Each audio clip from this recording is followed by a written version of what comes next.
Welcome to Bethy Live, Carmen. I'm so glad to have you here, and thanks for wearing that beautiful pink. It matches perfectly. See? I have the vision. Thanks for having me. Yes. No, and thanks for coming in this rain. I mean, your hair still looks good. Mine is for a few minutes. Crazy.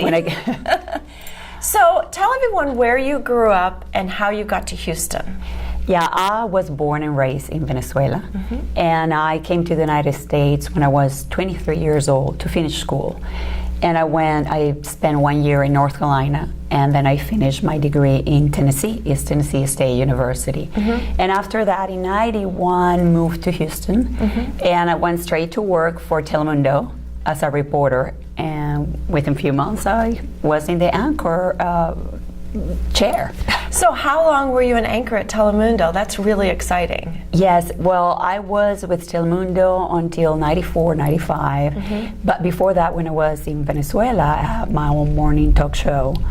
I started in Good Morning Venezuela, Buenos Dias Venezuela. Wow. And then they revamped the whole thing, and it became Complicidades, which at the time, it was the first time they came with a format of The View, to put a group of women, 3 women, and we did 3 hours live show. So I always say when I saw The View, I was like, oh, we did it first in Venezuela. But those were the good old times and the golden years of Venezuela. That's all gone now. So there were 3 of you that did a 3-hour talk show. Yes. Every day? Every day. And we have news, and we interview people, and we talk about beauty. It was a magazine. Yeah. Every day. And we have 2 segments, video. Music were big at the time. So we have 2 segments. It was the only guy with us. He has all the videos. And it was the happening show. All the big executive and even politicians when we saw them, used to say, oh, we have a television in our office because we watched you girls. No so kidding. It was a great thing. Yeah. That's amazing. Now, you were a pageant, very successful pageant girl. Tell us about that. Well, that was, I always say, it was an accident. How was that? And I was 16 years old when I met the president of the Miss Venezuela pageant. And as you all know, the Venezuelan beauty queen always makes it to the top 5. Oh, those women are so beautiful. So he is the one that always said that he got the pageant to be there because he has the eye. So I was 60 years old, and I was in a discotheque with friends and cousins and everybody. He came up, and he said he wanted me for the pageant. And I was thinking, which I did, I went to art school before I went to journalism. And I was like kind of a hippie. I was like, no, that's not my thing.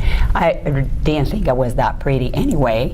And I was not interested at all. So it took him 3 years to convince me. Oh, so he kept at you for 3 years? For 3 years. And actually, I started to have curiosity after 2, but then it took another year to convince my dad, who was very conservative and, of course, didn't want to hear anything about it. So I did. I won the Miss Venezuela pageant. So you entered one time. And you won the whole thing? The whole thing, Miss Venezuela, Miss South America, and second runner-up in Miss Universe. Are you kidding? Now listen, I have a lot of pageant friends, and that doesn't happen. Yeah, that doesn't happen, yes. We have a common friend that is a beautiful girl that was Miss Texas. Well, was Miss Texas and second runner-up in Miss USA, and she's educated me that most girls have to go back many times. And try it all over again. And refine their skills and everything. Yes, so I just did it once, and that was it. And I remember 2 years after that, I went to the Miss Universe. About 2 years, they called me again and said, will you be interested in going to Miss World? And what's the difference between Miss Universe and Miss World? Well, Miss Universe is owned and operated by United States, and it was first. Then Miss World is owned and operated in England, and it was the second pageant, kind of compete with Miss Universe, but it's not as well known as the Miss Universe pageant, so it's a little bit down on category. So I was like, you know what, I was second runner-up in Miss Universe. I don't think I want to do the lesser thing.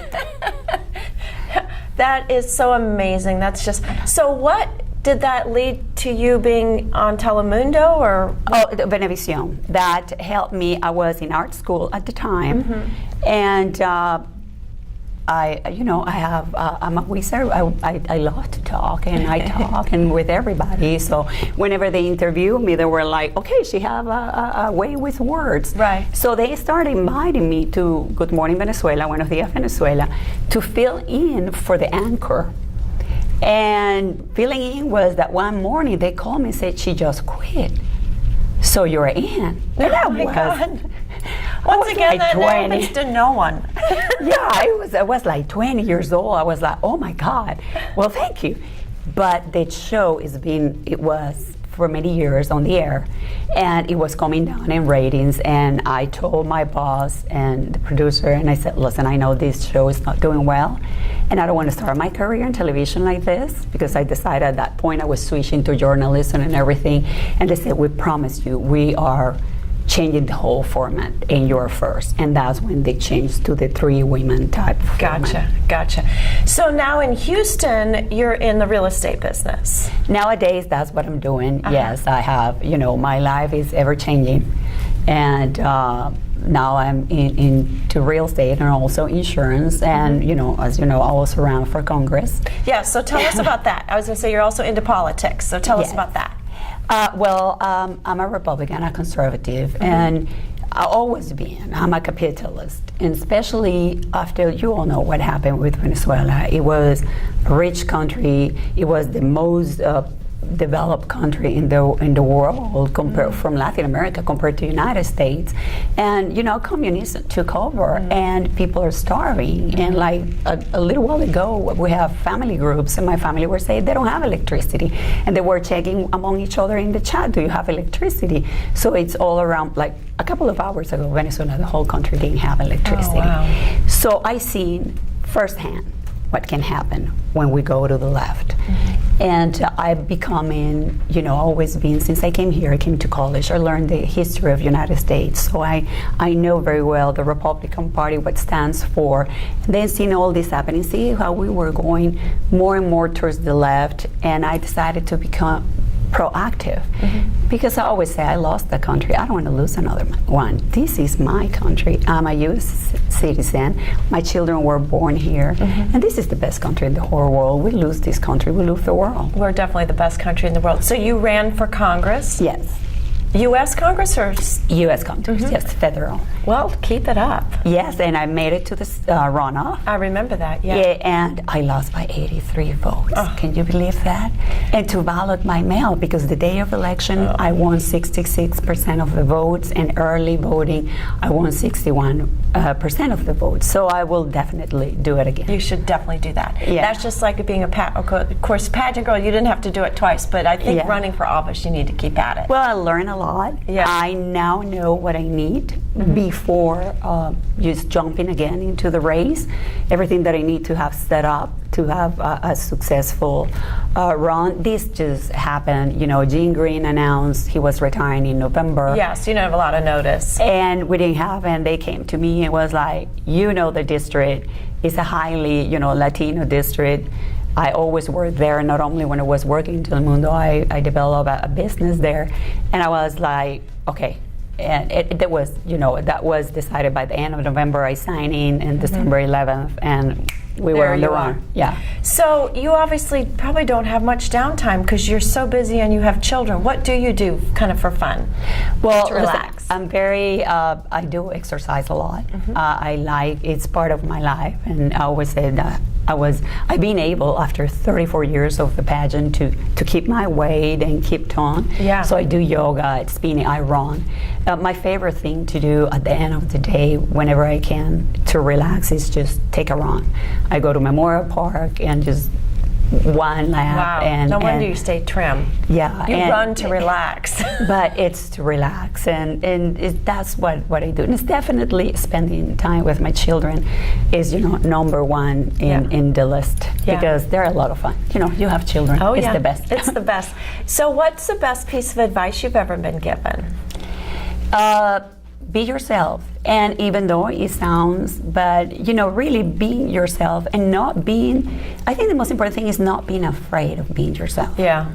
Because so many times people is just afraid how people is going to take us. Right. But if you are genuine, people will take that, because people can see fakeness.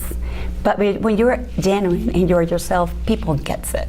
And that's what was the best advice I was given That's when very, I was very young good and I advice. went to the pageant. Yeah, Yes. very good advice. It's probably why you won, because you were out there and you were just being yourself. Myself, You can't completely. beat that. So tell us something humorous about yourself. Well, listen, I can be, I don't know what's the word in English to that. We say in Spanish, despistada. That, you know, sometimes, even though I'm very organized and methodical, sometimes I can be despistada, you know, I'm not putting much attention. So I have a great story. When I first moved to Houston, my first friends were I.W. Marks and Diane, his wife, and they invited us to the opera. And I just came down, and it was El Barbero de Sevilla. I sat down, and I thought I put my purse right here. And I was just, it was Lucia, what was her name? She was an incredible singer. I remember her last name. And we go to the break in the middle, and you just turn and I'm just looking for my bag, and suddenly this nice gentleman just push and show it to me. You gave me your bag. And I'm like, oh, I'm sorry. You know, but first I thought, you know, he said, no, you just put it on my hand since you sat down, but you were so entertained. I didn't want to bother you. So it's one of those things that sometimes just trick me because I'm just not putting enough attention. A little absent-minded here and there. Yeah. Well, you know, I'm proud to say I've had the honor of meeting so many active Latin American women in Houston, and you all have a real thriving community here, and you all are very active in Houston. I've been for many years, yes. You know, it's just amazing. Well, let me tell you, this is a city that is very important because we have a large Latin community, and our Latin community is so mixed because we have people from Mexico, Venezuela, El Salvador, Nicaragua, even people from Brazil, even though we don't speak the same language, but it's the Latin flavor. I always say, you know, when you're Latin, it's like it's on your pores, and it's because business, is because of the medical field. It's, you know, we're a very important port, you know, coming into United States. Right. And we need to be up front and make a difference for the better of not only our country, but our own community. Because many people come here, like we say, we came here to have a better life. So we need to make sure that that's happening. And I always say, you know, if you're going the biggest mistake of people is to come here and to do the same things that we're doing in our countries, okay? Because we don't want to make United States what we left, because then what's the point? Well, that's why we're so lucky to have so many people come here and, you know, make a difference here. We need to come here, we need to adapt, we need to become Americans, and to be patriotics, and to love this country because it opened their arms and to us. Well, we're very, very lucky to have you, and especially Houston is lucky to have you. And thank you so much for coming today. I really thank you appreciate for having it. me. I know, and I love your pictures. That's a wrap. Thank you. Mwah.